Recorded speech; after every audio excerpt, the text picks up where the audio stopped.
Interventi di riqualificazione per il quartiere di San Pier di Canne a Chiavari, ripristino delle strade frazionali, più sicurezza in via San Rufino, una nuova area verde in piazza Salvo d'Acquisto.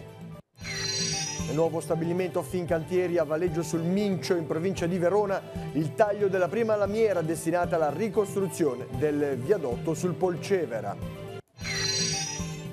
Con il diavolo non si dialoga, si risponde con la parola di Dio. È la riflessione del Papa all'Angelus nella prima domenica di Quaresima, la meditazione sul brano evangelico delle tentazioni. A Celesia sono stati benedetti i lavori di restauro della chiesa parrocchiale. Gli abitanti del paese hanno incontrato il vescovo nel cammino della visita pastorale. Ritrovare lo slancio per annunciare la bellezza del matrimonio. Così il vescovo all'incontro diocesano a Rapallo, stasera speciale direttamente su Risorsa Famiglia, alle ore 21:10. Nel campionato di promozione Real Fieschi batte l'Athletic Club Liberi ed effettua il sorpasso in testa alla classifica. Terzo posto per il Riva Samba, reduce da un pareggio. Buonasera a tutti, gentili telespettatori, benvenuti nei nostri studi. Il quartiere di San Pier di Canne a Chiavari sarà al centro dei prossimi mesi di una serie di interventi di riqualificazione. Non ci sarà solo la messa in sicurezza del Rio della Bona, intervento questo inserito nel progetto più complessivo che riguarda il Rupinaro. A partire a breve saranno i lavori su traversa di via San Rufino e via Permagena, saranno adottate misure per controllare la velocità in via San Rufino e in piazza Salvo d'Acquisto, diventerà un polmone davvero verde. Vediamo il servizio che abbiamo realizzato. La sistemazione delle strade frazionali con la regimazione delle acque e il consolidamento del fondo in corrispondenza di alcuni cedimenti, nuovi strumenti per il controllo della velocità e attraversamenti più visibili, un nuovo polmone verde a cui si aggiungono ulteriori posti auto. Passa attraverso questi punti la riqualificazione del quartiere di San Pier di Canne a Chiavari. Decisi dall'amministrazione, gli interventi prevedono diversi capitoli di spesa. 300.000 euro saranno utilizzati per il ripristino delle cunette dei punti critici di traversa di via San Rufino, 450.000 euro per la strada che collega le frazioni di Magena, Sanguineto e Campodonico. Altre risorse verranno destinate alla sicurezza di chi utilizza invece via San Rufino, asse viario principale del quartiere. Qui è prevista l'installazione di un impianto semaforico all'altezza della Ilex che scatterà quando la velocità rilevata sarà superiore ai 50 km/h. Previsti inoltre attraversamenti pedonali illuminati a norma di legge e verranno inserite colonnine di segnalazione con possibilità di controllo della velocità. Il posizionamento di elementi dissuasori, diciamo, dell'eccesso di velocità che spesso interessa questa zona, quindi quali semafori, dissuasori, e si sta anche valutando la possibilità di inserimento di colonnine all'interno delle quali può essere posizionato l'autovelox. È destinata invece a cambiare aspetto piazza Salvo d'Acquisto. Lo spazio, attualmente frazionato in diverse parti e poco fruibile, sarà unito in un'unica area verde con un percorso vita, panchine, giochi per bambini, 2 campi da bocce e un campo polivalente. L'attuale area giochi di via Ritrovato sarà trasformata in un parcheggio che aumenterà la disponibilità di posti auto dagli attuali 95 a 125. La volontà di questa amministrazione è proprio quella di andare a creare un'unica area verde che possa essere a disposizione degli abitanti e all'interno della quale, oltre alla parte, diciamo, di essenze arboree che verranno assolutamente mantenute, si andrà anche in accordo proprio col quartiere a posizionare una serie di piccoli servizi, giochi o quant'altro. Il comune di Cicagna è tornato nella piena disponibilità delle sue strutture sportive, ovvero il centro Palagym, la piscina estiva e gli impianti di Parco Cavagnaro, dove ci sono campi da tennis, calcetto, pallavolo e circo ricreativo. Questo grazie a un accordo transattivo raggiunto tra amministrazione e curatore fallimentare Roberto Bonino, che ha seguito il fallimento della società che fino a gennaio 2018 ha gestito gli impianti apportando nel contempo significative migliorie. Dopo che le 2 aste pubbliche per la cessione della concessione comunale della durata residuo di 27 anni erano andate deserte, è iniziata una trattativa che si è conclusa con un versamento di 90.000 euro da parte del comune nelle casse della curatela fallimentare. L'alternativa sarebbe stata un'avvertenza legale che avrebbe comportato lunghi anni di discussioni con spese indefinite, impianti chiusi e soggetti a deterioramento. L'amministrazione ora vuole intervenire con la sua manutenzione per arrivare all'apertura della piscina già per quanto riguarda il mese di maggio e entro la fine dell'estate trovare un gestore per la palestra comunale. Con l'esperienza della passata gestione, l'obiettivo, spiega il sindaco Marco Limoncini, è quello di dividere le 3 gestioni con convenzioni separate. Questo per evitare che l'eventuale gestione difficoltosa di un impianto non comporti la chiusura dei restanti 2. Diversi gli interventi dei Vigili del Fuoco nel Tigullio per il vento forte è andato ad aumentare di intensità intorno alle 18 di questa sera. A Rapallo i pompieri sono entrati in azione in centro per alcune tegole pericolanti. A Chiavari si segnalano alcuni cartelli pericolanti e pali piegati dalle raffiche. Le centraline hanno registrato picchi di vento superiore ai 100 km/h.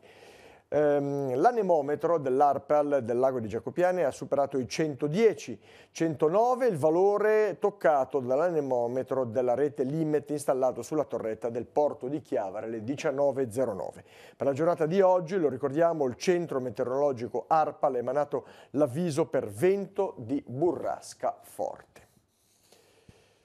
Alla presenza del Presidente del Consiglio dei Ministri Giuseppe Conte e del Ministro per le Infrastrutture e i Trasporti Danilo Toninelli si è tenuta oggi a Valeggio sul Mincio, in provincia di Verona, la cerimonia di inaugurazione dello stabilimento di Fincantieri Infrastrutture. Nell'occasione è stato anche celebrato il taglio della prima lamiera destinata alla costruzione del nuovo viadotto sul Polcevera. Vediamo il servizio dalla redazione di Telepace Verona. Alte cariche governative oggi a Valeggio sul Mincio con il Presidente Conte ed il Ministro delle Infrastrutture e dei Trasporti Danilo Toninelli per il taglio della prima lamiera destinata alla costruzione del nuovo viadotto sul Polcevera, quello che sarà il prossimo Ponte Morandi. Un'opera attesa per far ripartire una città e la sua viabilità, sul quale l'Italia intera sta guardando, ha detto Conte, come segno di ripartenza di un territorio nazionale che denuncia la vulnerabilità di infrastrutture datate e che deve costruire, fare manutenzione e investire a livello nazionale, e riparte così anche uno stabilimento storico di Valeggio che torna attivo dopo 3 anni di stop, con un passato importante alle spalle.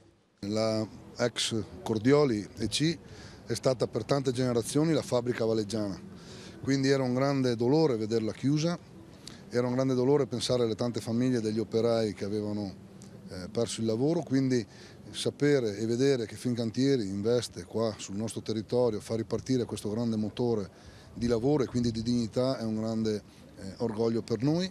Erano 3 anni che era fermo, c'erano delle avvisaglie negli ultimi anni, poi per 3 anni è stato completamente fermo con anche danni alla struttura, quindi furti negli impianti e quant'altro. Quindi un grande lavoro in questi mesi per farla ripartire, per rimetterla in funzione, ed oggi è stata tirata a lustro e inizia la produzione. Fincantieri Infrastructure è nata 2 anni fa per portare la sua competenza nel settore delle infrastrutture, specializzata nella progettazione e realizzazione di strutture in acciaio per progetti complessi. Mette così nel veronese una base strategica con ricadute positive sulla qualità e sull'occupazione del territorio. Che la Fincantieri abbia avuto il buon senso, colpo di genio di impiantarsi qui, su questo territorio, fa piacere ed è una garanzia di futuro anche per l'occupazione di queste zone, e comunque è bello anche che sia un ponte ideale tra Verona e Genova. Contribuiremo con il nostro lavoro alla ricostruzione del simbolo di Genova, che è diventato il ponte di Genova, con il primo taglio oggi di una lamiera dell'inizio dei lavori, rende veramente questa giornata per noi storica. La certezza di essere amati da Dio è uno dei rimedi decisivi contro le tentazioni. Lo ha ricordato Papa Francesco all'Angelus nella prima domenica di Quaresima. Commentando il brano del Vangelo che descrive appunto le tentazioni di Gesù nel deserto, il Santo Padre ha detto che con il diavolo non si dialoga. Vediamo. Il Papa all'Angelus, ricordando che il Vangelo di questa prima domenica di Quaresima narra l'esperienza delle tentazioni di Gesù nel deserto, ricorda che ci sono strade da evitare, sono quelle che il mondo sempre propone promettendo grandi successi, sono l'avidità di possesso, la gloria umana, la strumentalizzazione di Dio. Sono queste le strade che ci vengono messe davanti con l'illusione di poter così ottenere il successo e la felicità. Ma in realtà esse sono del tutto strane al modo di agire di Dio, anzi, di fatto ci separano da Dio, perché sono opera di Satana. Gesù, affrontando in prima persona queste prove, vince per 3 volte la tentazione per aderire pienamente al progetto del Padre e ci indica i rimedi: la vita interiore, la fede in Dio, la certezza del suo amore, la certezza che Dio ci ama, che è Padre, e con questa certezza vinceremo ogni tentazione. Ma c'è una cosa, io vorrei attirare l'attenzione su una cosa interessante. Gesù, nel rispondere al tentatore, non entra in dialogo, ma risponde alle 3 sfide soltanto con la parola di Dio. Questo ci insegna che con il diavolo non si dialoga, non si deve dialogare, soltanto gli si risponde con la parola di Dio. E con un telegramma inviato dal segretario di Stato Vaticano, il cardinale Piero Parolin, il pontefice ha espresso il suo cordoglio per le vittime dell'incidente aereo in Etiopia.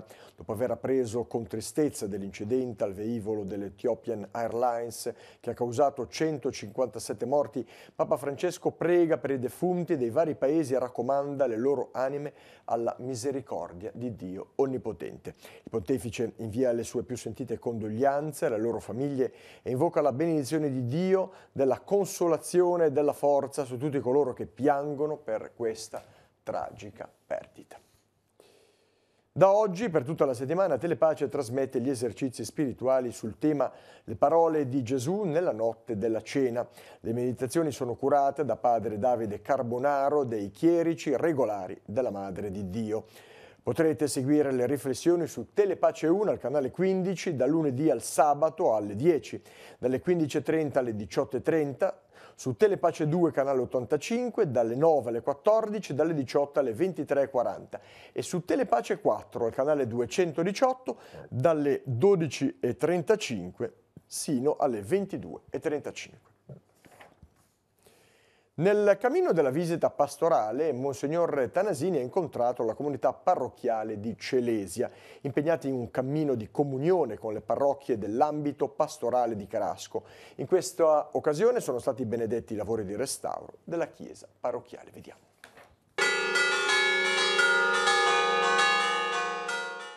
Le campane che suonano a festa nel paese di Celesia, 100 anime nel cuore della Val Cicana, fra i crinali di Mezzanego e della Val Fontana Buona, sono il segno della speranza per questo paese che da un anno circa condivide la vita pastorale con le altre 2 comunità di Cichiere e Baranzuolo e con le parrocchie di Carasco e San Colombano. Sono tutte piccole comunità, non più giovani, però che desiderano vivere il Vangelo davvero. Ecco, io personalmente sono contento di stare con queste persone perché sento questo desiderio e lo vedo concreto nei momenti in cui si ascolta il Vangelo insieme e anche vedendo come sono le persone rispetto alle altre persone che si accompagnano, sanno guardarsi e aiutarsi a vicenda, ecco. Un desiderio, quello delle 3 piccole parrocchie di questa zona che ha colto con chiarezza anche il vescovo presente a Celesia in occasione della visita pastorale. Da tempo avete fatto la scelta, avete accettato la proposta di condividere i momenti di fede. Dunque avete il cuore aperto, dunque avete la carità dei figli di Dio. E io vi ringrazio di questo, sono qui a ringraziarvi di questo, di questa disponibilità, non soltanto dal punto di vista pratico, ma perché in questo c'è la volontà di vivere la fede. Al termine della messa, Monsignor Tanasini ha trascorso un tempo di incontro fraterno con gli abitanti della zona. E adesso molto piccola, saremo 100 abitanti, non di più. Perché sono tanta gente che ormai non partecipano più, gente nuova che cambiano. Però comunque siete molto legati alla vostra chiesa e la curate. Non saranno tutti, ma io per me ci tengo molto, infatti finché posso, guardi, ho 83 anni a momenti e continuo finché posso. I numeri certo sono piccoli, ma la tenacia c'è, come dimostra il fatto che in questa occasione sono stati benedetti i lavori di restauro della chiesa parrocchiale. In questo momento sono stati conclusi i lavori del tetto, della parte presbiterale, in questo modo praticamente è stato rifatto tutto il tetto e inizierà anche una parte anche di ristrutturazione, risistemazione della parte interna. Nell'ambito della visita pastorale, questa mattina il Vescovo ha visitato la scuola materna Giovan Battista Rocca di San Salvatore di Cogorno, accompagnato dal parroco Don Maurizio Prandi. 20 i bimbi che con la loro maestra hanno offerto un momento di festa a Monsignor Tanasini. Al termine, il pastore della diocesi ha fatto un sopralluogo al cantiere dell'ex asilo che in futuro ospiterà anziani autosufficienti ma bisognosi del territorio comunale. Torniamo ora sull'incontro diocesano delle famiglie di Rapallo. Il Vescovo ha posto un quesito importante. Abbiamo consapevolezza della bellezza e della ricchezza del matrimonio cristiano? Monsignor Tanasini ha invitato dunque le famiglie a lavorare insieme per combattere la banalizzazione della vita coniugale. Sentiamo. Ritrovare lo slancio per annunciare la bellezza delle nozze cristiane è l'invito che il Vescovo rivolge alle famiglie nella catechesi dell'incontro diocesano di Rapallo. Una bellezza che viene dal fatto che il matrimonio va oltre la coppia ed è strettamente legata alla vita della Chiesa. Monsignor Tanasini riflette sul Vangelo di Cana. Gesù si coinvolge nella gioia delle nozze e, trasformando l'acqua in vino, dimostra di essere attento alle difficoltà della vita coniugale. Gesù dunque chiede di mettere in conto difficoltà e tensioni. Non c'è famiglia, riprende il Vescovo, che oggi non venga messa alla prova. Ci si trova oggi facilmente davanti al bivio, non c'è più facilità, non c'è più sentimento, allora ce ne andiamo, ognuno alla sua strada. Oppure ci siamo impegnati a condividere la vita e nella vita condividiamo anche la prova. E ce la mettiamo tutta per condividere la prova, per affrontarla, per non arrenderci, per prenderci sul serio.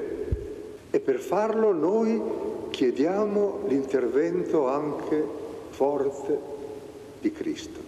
Nel raccontare l'esperienza di una famiglia che si è ritrovata pregando davanti al Signore, il Vescovo chiede dunque di essere testimoni della bellezza e della ricchezza del matrimonio cristiano, una consapevolezza che forse negli ultimi tempi è andata perduta.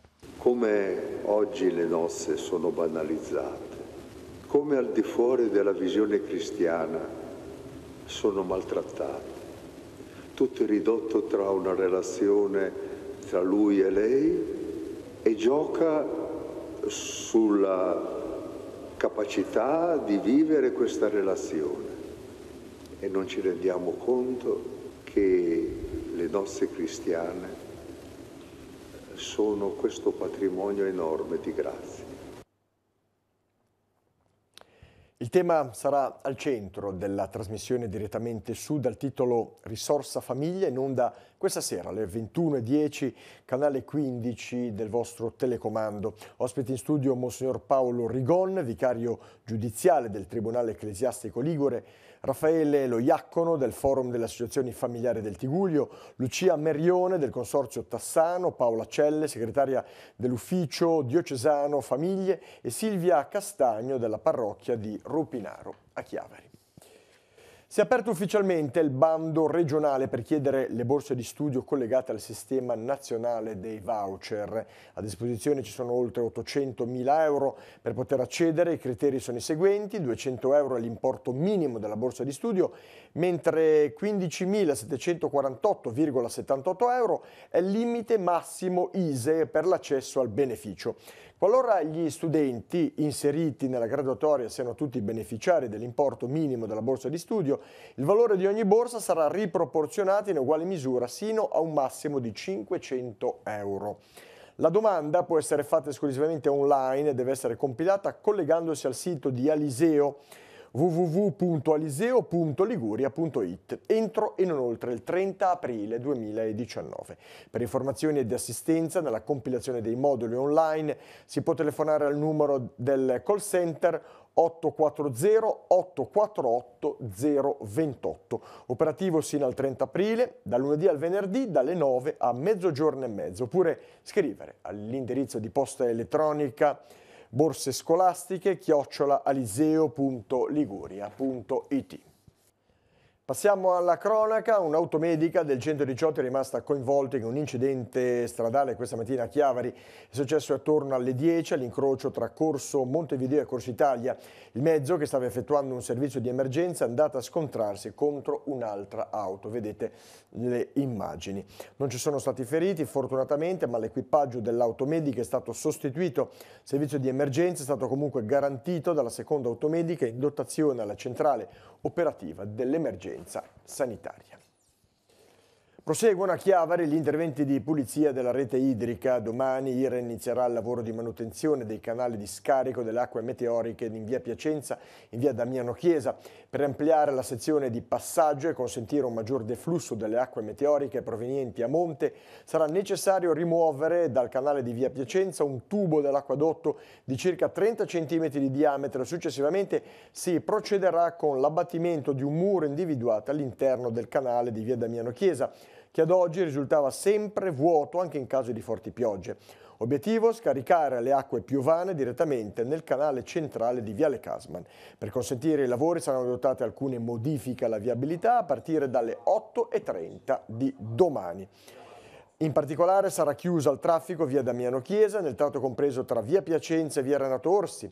Via Piacenza inoltre nel tratto adiacente tra via Damiano Chiesa è istituito un senso unico di marcia da mare verso monte. A Cogorno sono terminati i lavori per l'installazione di 11 nuovi pali stradali dotati di lampade a LED, alti quasi 9 metri, sono già funzionanti e sono stati posti lungo via Costa dei Landò per una spesa di oltre 13.000 euro. Nel contempo è stata avviata la procedura di gara per la realizzazione dei nuovi impianti di pubblica illuminazione che verranno posizionati nel tratto di via Costa dei Landò dopo il Poggio dei Fieschi, ancora privo di luci, e presso la chiesa di Panesi. In questo caso il costo dell'opera a base d'appalto di 33.500 euro. Il termine di scadenza per la presentazione dell'offerta da parte delle ditte invitate è fissato al 20 marzo 2019. Infine in corso di redazione la perizia per la realizzazione di un nuovo impianto lungo via dei Mulini, costituito da 7 nuovi punti luce. E ora passiamo allo sport, precisamente il calcio, turno di sosta per la Serie D che tornerà in campo domenica 17 marzo con la Lavagnese che ospiterà il Borgosesia e il Sessi Levante in trasferta sul campo del Borgaro Nobis. Quindi diamo uno sguardo al campionato di promozione dove la partita di cartello si disputava fra le due formazioni in vetta alla classifica. Sul campo di casa il Real Fieschi ha ospitato la diretta antagonista, l'Athletic Club Liberi. La partita è terminata 1-0 per i padroni di casa che si sono aggiudicati il match grazie a un gol di Pane al 7° del secondo tempo.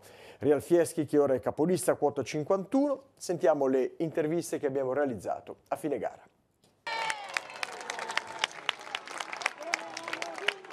Come ha visto la partita dalla panchina? È stata una partita bella tra la prima e la seconda. Ben giocata, con agonismo, con tecnica, con tattica.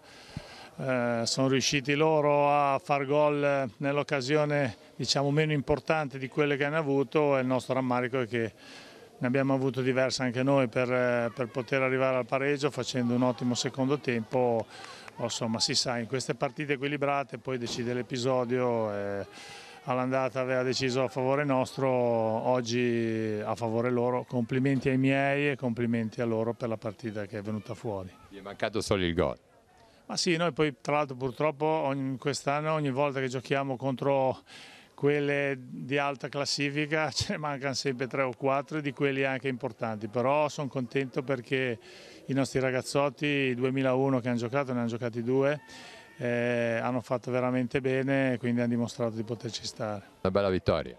Beh, sicuramente, perché comunque ci regala il primo posto in classifica, una vittoria venuta con una partita difficile perché loro sono un'ottima squadra, una partita dove ci ha visto il primo tempo fare un'ottima prestazione anche a livello di gioco, forse nel secondo tempo loro sono cresciuti e noi ci siamo un pochettino abbassati come metri in mezzo al campo e ovviamente abbiamo dovuto difenderci, l'abbiamo fatto con la nostra forza, con determinazione e siamo riusciti a portare a casa questa vittoria importantissima. Un campionato che è molto battagliato alle prime poste delle poste della classifica. Sì, è molto avvincente, secondo me anche molto divertente perché comunque ci stiamo continuamente risorpassando tra varie squadre. Qualche domenica fa era primo Riva Samba, poi siamo andati primi noi, poi di nuovo adesso l'Albaro, poi di nuovo noi, quindi dimostrazione che è un campionato molto equilibrato là davanti e dove le tante partite a disposizione possono dire ancora tanto su chi alla fine poi riuscirà a spuntarla. Nello stesso girone da segnalare il terzo posto del Riva Samba che ha pareggiato in casa del Little Club Mora, vittoria esterna del Casarza sul campo del Forza e Coraggio, risultato 1-0. Passiamo alle arti marziali. Gli atleti del Centro Studi Discipline Orientali di Lavagna si sono laureati campioni d'Italia nella specialità dei Tai Chi Chuan. Le gare si sono disputate nel fine settimana al Palazzetto dello Sport di Bologna. Il titolo è stato conquistato grazie soprattutto all'atleta Alessia Pomes, determinante nella prova del Dui Lien combattimento. Segnalare anche i primi posti di categoria nella competizione King of Kung, con Simone Mangiante e Arianna Romano. Prossimo importante impegno per alcuni degli atleti del Lavagna, i Giochi del Mediterraneo a Marsiglia, che sono in programma alla fine di maggio. E ora andiamo a vedere la scheda degli appuntamenti per la giornata di domani. Può partire la sigla.